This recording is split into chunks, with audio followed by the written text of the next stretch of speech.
When diarrhea hits hard enough to stop eating, most people keep taking every pill exactly as prescribed because nothing written ever told them not to. That silence has a cost. The problem isn't the illness alone. Certain medications behave differently in a dehydrated body, and without knowing which ones, the responsible choice can quietly become the riskier one. By the end of this video, you'll know which medications need a pause, which one needs a call first, and exactly what to say. That window is narrow, and it opens the moment you're too sick to eat normally.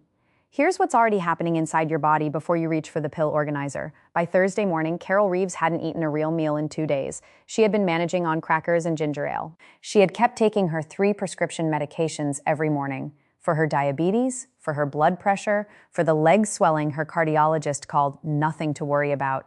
Because stopping medications without being told to seemed like exactly the kind of thing you weren't supposed to do. On Thursday, she picked up the pill organizer the way she had picked it up every morning for 11 years. Her hand stopped before it opened the lid. Carol Reeves was 71 years old, sitting at her kitchen table with a flat glass of ginger ale. 3 crackers left in the sleeve, up since 5. Blood sugar logged, that part of her still running exactly as designed. Her doctor's words 8 years ago, "These medications protect your kidneys. Don't skip them." She had never skipped them. She had read every insert that came with every prescription. She didn't remember reading anything that told her what to do on a morning like this one. Somewhere beneath the nausea and the not sleeping was a question she had no language for. Is there a version of this morning where doing the responsible thing and doing what she always does aren't the same?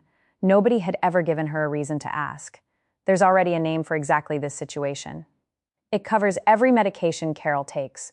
It tells her which ones to set aside this morning, which one to call about first, and when to pick them all back up. It was available the day each of her prescriptions was written. Not one of those prescriptions came with it. The people who never hear this keep taking their full prescription list through a dehydrating illness because nothing in writing ever told them not to. The ones who do hear it make one phone call, and the pill organizer problem gets solved before it becomes something worse. Here's exactly what is happening to Carol's body right now and which medications are running in the wrong direction because of it. At Healthy Aging Watch, every video is built from peer-reviewed clinical research. Every source behind what you're about to hear is PubMed-indexed. You'll find them in the description. What the research shows specifically is this: seniors on multiple chronic medications are almost never given written guidance on what to do with those medications during an acute stomach illness, and the gap between ask your doctor and clear written guidance is where the risk lives. If you take prescription medications for diabetes, blood pressure, or fluid retention, and you have ever had a stomach illness bad enough to stop eating normally, tell us in the comments. Did anyone ever tell you which medications to hold and which ones to call about first? And if not, write down these 3 words before this video ends: sick day rules. Carol's body has been losing water and salt through 3 days of diarrhea. This is a deeper kind of tired, the kind that doesn't clear with a good night's sleep. It's the kidneys pulling back, doing less work because there's less fluid to work with. Think of the kidneys like a drain that adjusts its speed based on how much water is coming in. When the water slows down, the drain slows down. Medications that the body normally clears through the kidneys start to linger. The same pill that was safe on a normal Tuesday becomes a different pill on a Thursday like this one. That's the morning Carol is in, and her pill organizer has 4 things in it that respond very differently to that morning. The first is Metformin, the diabetes pill Carol has taken every morning for 11 years. The FDA's prescribing information for Metformin lists one specific condition for holding it: any acute illness involving dehydration. Not a judgment call, a condition the manufacturer wrote into the label. When the kidneys slow down, Metformin is not cleared from the body at its normal rate. It builds up. When it builds up far enough, the blood becomes abnormally acidic, a condition called lactic acidosis.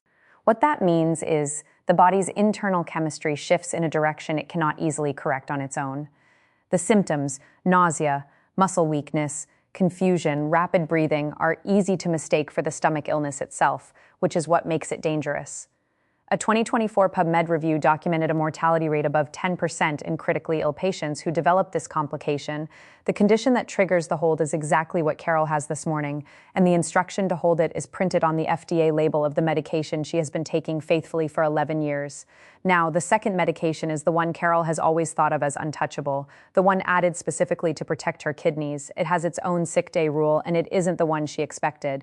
The second medication is Lisinopril, the blood pressure pill her family doctor added 8 years ago. A 2023 consensus from the American Journal of Kidney Diseases laid out a specific set of guidelines called sick day rules. An international panel agreed which medications to hold during acute dehydrating illness. Lisinopril is on the list.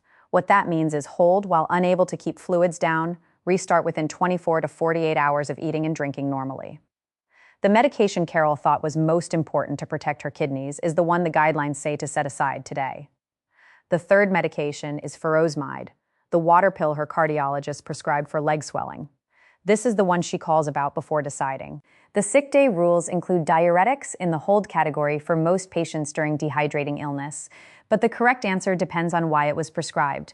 For heart failure, where active fluid must be removed, stopping it risks dangerous fluid buildup. For mild swelling with no heart failure history, holding it is generally safe. Carol doesn't know with precision which category she's in. The pharmacist, with her chart and one question, does. Now the counter, the fourth thing in Carol's routine that nobody has ever asked about, and the one that changes what kind of conversation the pharmacist call becomes. Carol's eye lands on the orange bottle next to the dish rack, ibuprofen. She reaches for it, her hip has been aching since Tuesday, then puts it back. She doesn't yet know the specific reason. Ibuprofen blocks a signal the kidneys use to maintain their blood supply. Lisinopril blocks a second signal from the other direction. Diarrhea is pulling fluid away from both sides at once. A 2013 study in the BMJ measured what happens when all three conditions occur together. The risk of sudden kidney strain was 31% higher than with the blood pressure medication and dehydration alone. This combination has a name: triple whammy nephropathy. Carol had 2 of the 3 on Thursday morning. The ibuprofen would have been the third. She put it back. The reason arrives when the pharmacist asks the right question. Carol didn't need a new diagnosis to know what to do Thursday morning. She needed 3 words she had never been given: sick day rules, and a reason to say them out loud. Before the call, she checks 5 things. 1. Urine color. Pale yellow means the body is being replaced. Dark amber means the kidneys are pulling back hard, concentrating what little fluid remains. 2. The stand test. She rises slowly from the chair and waits. A moment of lightheadedness that clears in a few seconds is mild. Reaching for the counter to stay upright means the dehydration is severe. That is an ER visit, not a pharmacist call. 3. Calf cramps. The kind that arrive out of nowhere, not from lying in a position too long, but walking across a kitchen floor. That kind signals electrolyte loss beyond ordinary tiredness. 4. Heartbeat. She stands still and pays attention. A heart that is beating faster than it should or irregularly is a reason to skip the pharmacist call entirely and go straight to the ER. 5. Can she keep water down right now? Not yesterday. Right now. If the answer is no, the pharmacist conversation becomes an ER question. 4 of the 5 land in range. That's a morning that ends in the pharmacist call.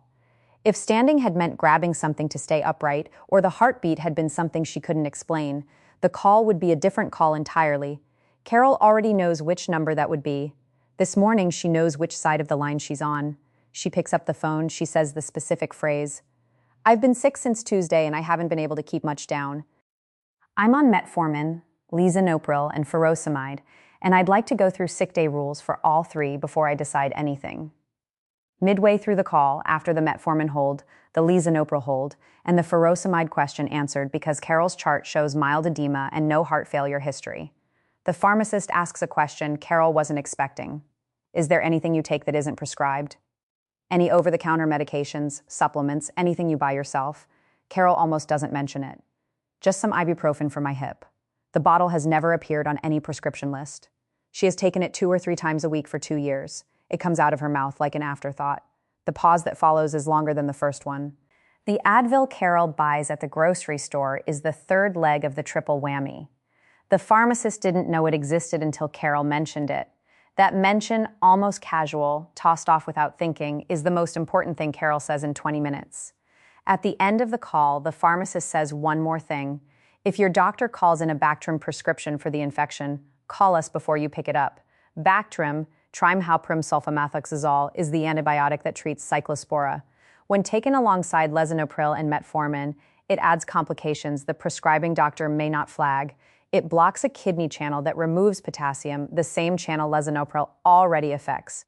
A large Ontario study found significantly higher rates of dangerous potassium buildup in older adults on ACE inhibitors who took Bactrim compared to other antibiotics. Separately, Bactrim raises metformin blood levels by about 38% by slowing the system that normally clears it, confirmed in pharmacology studies. The antibiotic that treats the infection has its own conversation with Carol's existing medications. She needs to make the second call. Here's what happened to Carol Reeves. She made the pharmacist call Thursday afternoon with a piece of paper and the specific phrase. The call took 20 minutes. She got a routing decision for each medication. She got the furosemide question answered, cardiac history, no heart failure, safe to hold. She got a note to call back before filling any antibiotic. 4 things written on the paper: metformin, hold, restart when eating normally. Lisinopril, same. Furosemide, safe to hold, restart with the others. Call before Bactrim. The 5th thing she wrote was her own. Tell them about everything, even the stuff that doesn't feel like medicine. 3 weeks later, her mornings look the same from the outside. Same pill organizer, same log. What's different is underneath it. The next time she gets sick, she won't wait until day 3 to know what to do. What needs to be clear: the kidney strain that comes from this combination of medications and dehydration is very often reversible when caught early. Stopping the right medications removes the pressure on the kidneys. They recover as fluid intake returns to normal, within days to a week of the illness resolving. This is general health information, not advice for your specific situation. For your own case, speak with a physician who knows your full history. You're now the person who knows there's a specific set of guidelines, sick day rules, that covers your entire medication list the next time you're too sick to eat normally. You know which medications go in the cabinet today, which one requires a call before you decide, and what to say when you pick up the antibiotic. You know what to say when the pharmacist asks about anything not on the prescription list, and why that answer matters more than it sounds. If someone you love is over 70 and takes medications for diabetes, blood pressure, or fluid retention, share this before the next time they get sick. Not after. The pharmacist's call takes 20 minutes. The specific phrase takes 10 seconds. Most people will keep taking their full prescription list through a stomach illness because nobody ever told them about the exception. We get messages every week from viewers who have been sick, didn't know which medications to hold, and say nobody ever mentioned it. Not when the prescription was written, not at the annual visit. If this is you, share this before the next illness. The person who needs this most isn't looking for it. They're picking up the pill organizer the way they have every morning for 11 years. Next week, the 1 blood pressure medication class that requires a completely different sick day conversation and why the instructions exist on a page most patients have never seen. Right now, notice the floor beneath your feet. Take a slow breath. We'll see you there.